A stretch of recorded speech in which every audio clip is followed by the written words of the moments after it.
will also be improved if everybody join hands to accomplish this.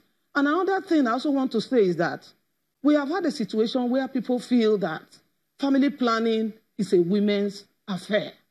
Family planning is not a woman's affair. It's for everybody, because family planning is a way of improving the health of the woman, the child, and the family. So it affects every one of us.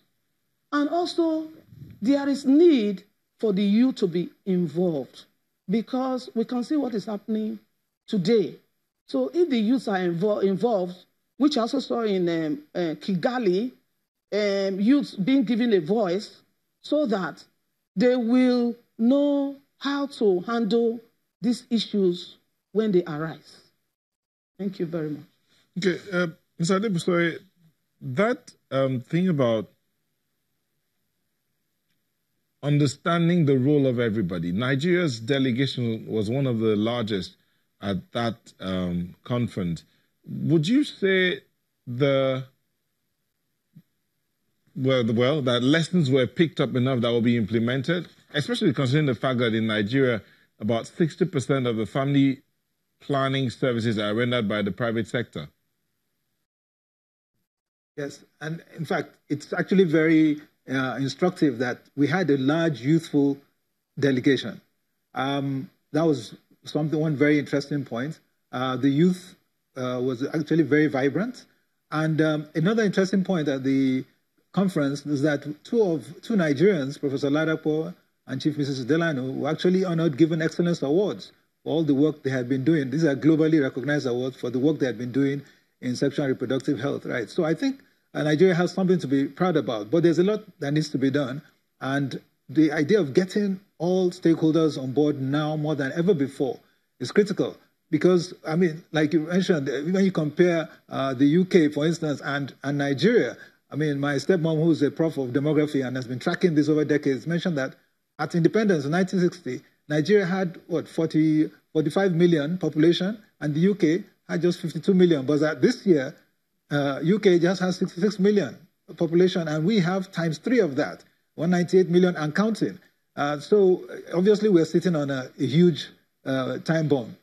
And that time bomb is already exploding, and that's why we have situations in various parts of the country with unrest and insurgency.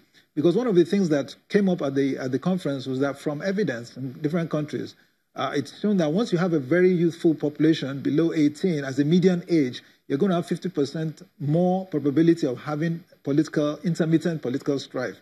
So it's very important that all partners get on board, and that's actually what we are at the Partnership for Advocacy in Child and Family Health at scale, at scale, we're actually advocating is that we have to all come together at various sectors, the federal government, the state governments, and local governments. As a matter of fact, the family planning progress is going to be actually implemented at the state and local government levels. Federal government can give the regulatory framework. They've actually committed about $4 million annually from now to 2020, and which they've started doing, in fairness to them, to purchase family planning commodities. But at the state and local governments, budget lines, specific budget lines have to be made for family planning, and that is still being delayed. We see a situation in some states like Lagos that they've actually started for the first time having family planning budgets in their budgets. However, releases are the next stage we have to go through at the subnational level, because one thing is to budget, another thing is actually to release, and that's where we're having challenges, and that's why we need all stakeholders. The private sector is critical because we see the Basic Healthcare Provision Fund and the National Health Insurance Scheme are critical in ensuring that family planning access could reach everyone. In some subnational levels, like Lagos State, for instance, they have started the Lagos State Health Insurance Scheme, and it's about to roll out. And family planning is included in the basic provision, minimum service provision, and it's something which we all need to get together to track and ensure that that happens. Okay. So, but then let's look at the initiatives. What new initiatives and innovations can be introduced besides the coming together? What else can be introduced? Well, I think that the The current projects that are going on, you know, some pilot surveys that are going on, you know, including the private retail sector, is part of that innovation. We know that